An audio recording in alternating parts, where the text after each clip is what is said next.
Hi kids, this is Dr. Lewin reading today the story of The Emperor's New Clothes. This is by Hans Christian Andersen, and it's an old story. Although The Emperor's New Clothes is usually grouped with fairy tales, it's not a tale of enchantment at all. It is a comic story about a vain and foolish king. We smile at the king's folly, but even as we laugh, we learn something. The Emperor's New Clothes. Many years ago, there lived an emperor who cared so enormously for new clothes that he spent all his money upon them, that he might be very fine. He did not care about his soldiers, nor about the theater, and only liked to drive out and show his new clothes. He had a coat for every hour of the day. And just as they say of a king, he is in council, one always said of him, the emperor is in the wardrobe. In the great city in which he lived, it was always very merry. Every day, a number of strangers arrived there. One day, two cheats, or people who cheat, came. They gave themselves out as weavers and declared that they could weave the finest stuff anyone could imagine. Not only were their colors and their patterns, they said, uncommonly beautiful, but the clothes made of the stuff possessed the wonderful quality that they became invisible to anyone who was unfit for the office he held or was incorrigibly stupid. Those would be capital clothes, thought the emperor. If I wore those, I should be able to find out what men in my empire are not fit for their places that they have, and I could distinguish the clever from the stupid. Yes, this stuff must be woven for me directly. And he gave the two cheats a great deal of cash in hand, that they might begin their work at once. As for them, they put up two looms and pretended to be working. But they had nothing at all on their looms. They at once demanded the finest silk and the costliest gold. This they put into their own pockets and worked at the empty looms till late into the night. I should like to know how far they have got on with their stuff, thought the emperor. But he felt quite uncomfortable when he thought that those who were not fit for their offices could not see it. He believed indeed that he had nothing to fear for himself, but yet he preferred first to send someone else to see how matters stood. All the people in the whole city knew what peculiar power this stuff possessed, and all were anxious to see how bad or how stupid their neighbors were. I will send my honest old minister to the weavers, thought the emperor. He can judge best how the stuff looks, for he has sense, and no one understands his office better than he. Now the good old minister went out into the hall where the two cheats sat, working at the empty looms.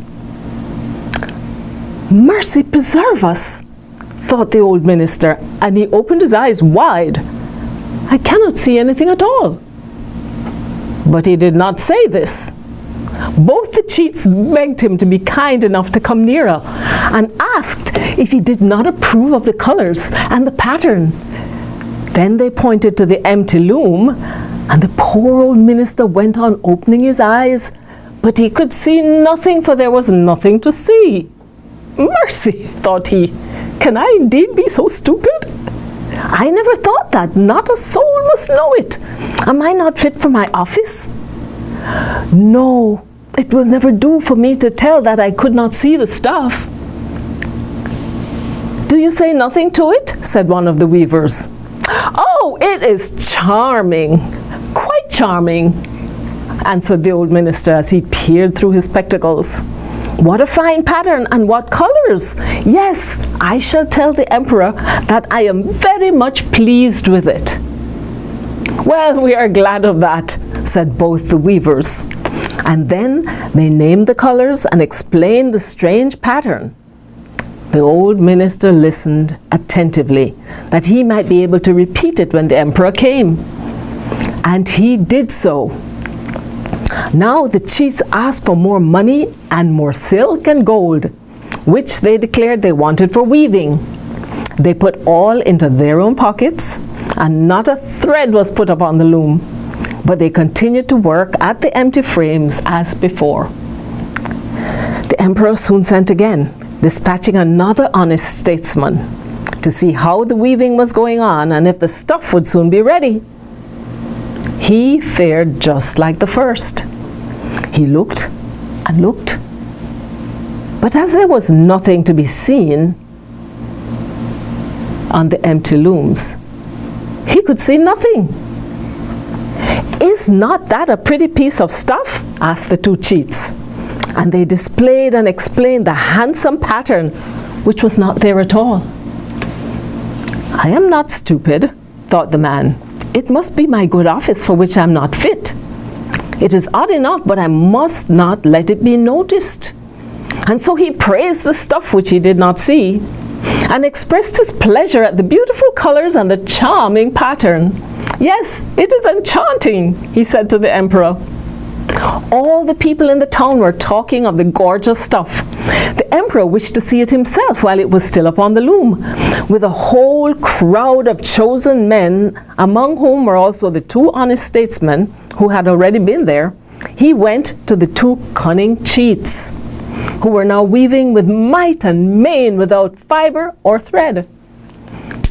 "Is that not splendid?" said the two old statesmen, who had already been there once. "Does not your majesty remark the pattern and the colours?"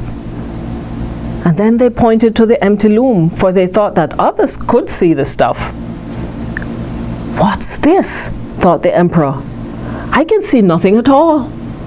That is terrible. Am I stupid? Am I not fit to be emperor? That would be the most dreadful thing that could happen to me. Oh, it is very pretty," he said aloud. "It has our exalted approbation." And he nodded in a contented way and gazed at the empty loom, for he would not say that he saw nothing. The whole suite whom he had with him looked and saw nothing any more than the rest, but like the emperor, they said, "That is pretty," and counseled him to wear these splendid new clothes for the first time at the great procession that was presently to take place. "It is splendid, tasteful, and excellent," went from mouth to mouth. On all sides there seemed to be general rejoicing, and the emperor gave the cheats the title of Imperial Court Weavers. The whole night before the morning on which the procession was to take place, the cheats were up and had lit more than 16 candles. The people could see that they were hard at work, completing the emperor's new clothes. They pretended to take the stuff down from the loom. They made cuts in the air with great scissors. They sewed with needles without thread. And at last they said, "Now the clothes are ready." The emperor came himself with his noblest cavaliers, and the two cheats lifted up one arm as if they were holding something and said, "See, here are the trousers. Here is the coat. Here is the cloak," and so on. "It is as light as a spider's web. One would think one had nothing on. But that is just the beauty of it."